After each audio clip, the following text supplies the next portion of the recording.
Ustedes saben que el núcleo de la Biblia está constituido por el Pentateuco, la Torá, los primeros 5 libros, que son el fundamento de la Biblia, ¿no? También en el canon hebreo está la Torá.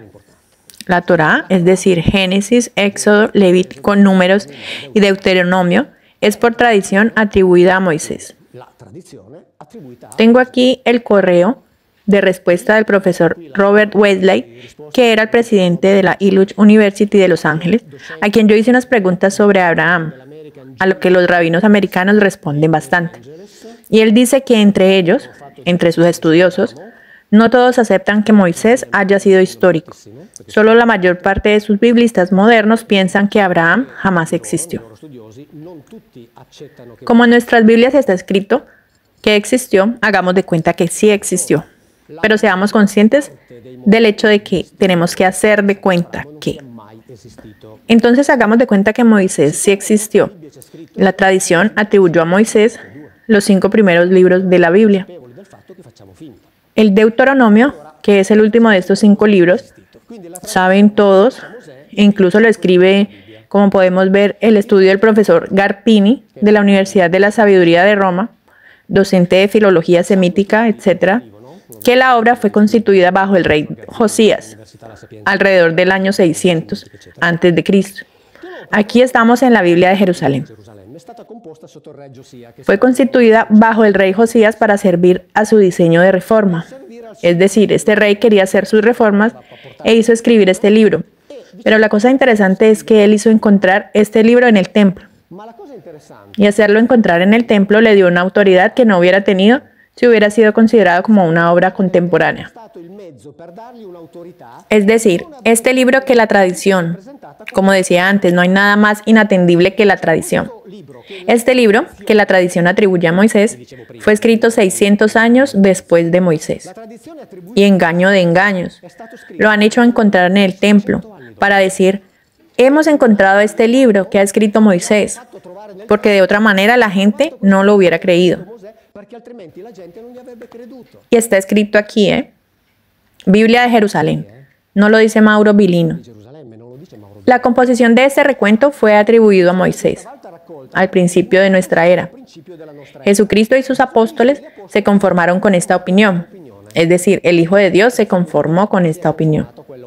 Pero los redactores más antiguos no afirmaron que Moisés haya sido el redactor del Pentateuco. Esto es la Biblia. Y esto está escrito en el prefacio de la Biblia de Jerusalén, edición 2013. Prefacio al Pentateuco, página 5. Entonces, no habrían afirmado que fuera atribuida a Moisés. Pero después se pasó en la tradición, que como digo, es inatendible. Entonces se dice que el Pentateuco fue escrito por Moisés. Pero quisiera agregar también que como en el Pentateuco se habla de la muerte de Moisés, muerte presunta porque ninguno lo vio morir, y se dice que hasta hoy nadie conoce el sepulcro de Moisés, entonces quiere decir que Moisés, estando muerto, dijo, nadie sabe dónde es mi sepulcro hasta hoy. Y entre otras cosas, sobre la muerte de Moisés, escribe también Flavio Josefo, un antiguo judeo romano que escribe en el primer siglo después de Cristo, en su libro Antigüedades Romanas, y hablando de la muerte de Moisés, ¿saben qué dice? Que Moisés, cuando decide que debe morir, y entre otras cosas la Biblia afirma que Moisés estaba en plena salud y en pleno vigor, no tenía ningún motivo para morir, esto lo dice la Biblia, estaba en pleno vigor. Se aleja con Josué, que era su sucesor laico, digamos así, su comandante en campo, y Eleazar, que era el sacerdote. Se aleja, va hacia este valle, el valle de Moab, y después llega una nube que lo toma y se lo lleva. Ahora, como la nube es el término que siempre se acompaña a la llegada de aquel, entonces aquí Flavio Josefo introduce una anotación que es estupenda. Dice, se ha escrito que estaba muerto para que ninguno pensara que se había ido con la divinidad. ¿Es o no es fantástico? Sabiendo que en la Biblia está Enoc, que se fue con la divinidad, está Elías, que se fue con la divinidad, y dice, para que nadie dijera que se fue con la divinidad, escribió que estaba muerto. Y aquí en la Biblia de Jerusalén afirma, lo que llamamos Antiguo Testamento es en gran parte una obra de los sacerdotes del Templo de Jerusalén.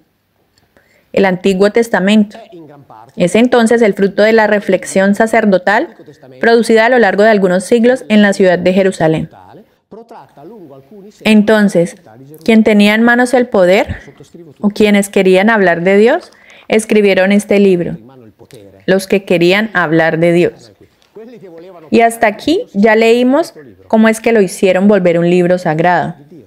Entonces tenemos este libro que fue gestionado por aquellos que querían hablar de Dios.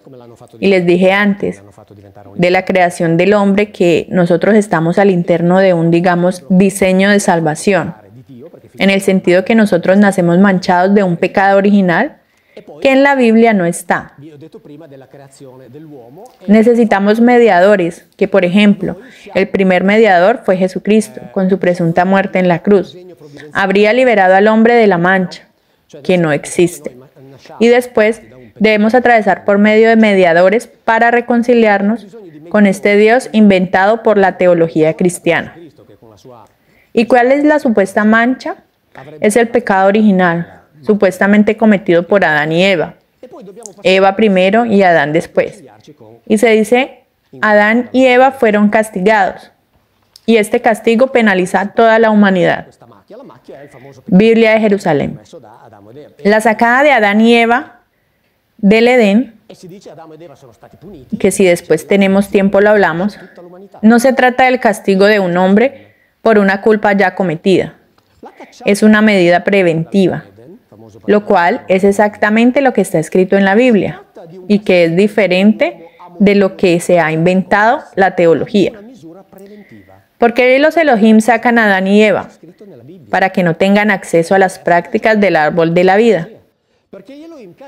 Porque dicen, estos después que lo hayan adquirido, si tienen acceso a esas prácticas, se vuelven peligrosísimos para nosotros. Entonces fuera de aquí. No los matan porque los crearon ellos por medio de la clonación. Entonces un mínimo de piedad por estas criaturas las tenían al menos. Y lo dice aquí, no es la condena por una culpa, es una medida preventiva. Y aquí no acaba. No es necesario buscar en la Biblia todo aquello que ha sido escrito a continuación, sea que se trate de relecturas bíblicas, como por ejemplo las de Pablo, quien fue el que empezó a inventar la idea del pecado original, y después fue Agustino, que continuó a inventar la gran fábula. Sea que se trate de relecturas bíblicas, o sea, por lo que resguarda a las formulaciones dogmáticas de la Iglesia, no es necesario buscar en la Biblia. Es decir, más claro que esto no puede ser. Es decir, en la Biblia no debemos buscar aquello que fue inventado después, porque no está. ¿Y ven que yo estoy contando la fuente de otros? Digamos de mis enemigos, entre comillas. No hay nada mío. Hago realmente un trabajo de cretino. Me da un poco de vergüenza. ¿Entienden? Y lo hicieron volver un libro sagrado por motivos de prestigio, poder y dinero. Sobre él han inventado cosas. Metieron el concepto de una culpa que nos mancharía a todos. Pero no está. No hay castigo por esa culpa. Y después, sobre esa culpa que no está, fueron inventadas todas estas cosas a partir de Pablo. ¿Entienden? Bueno, hasta aquí el video de hoy. Los invito a ver este video donde Mauro Bilino afirma que no hay profecía mesiánica en la Biblia. Así que vayan a verlo y muchas gracias por haber llegado hasta aquí. Un besito para todos y chao, chao.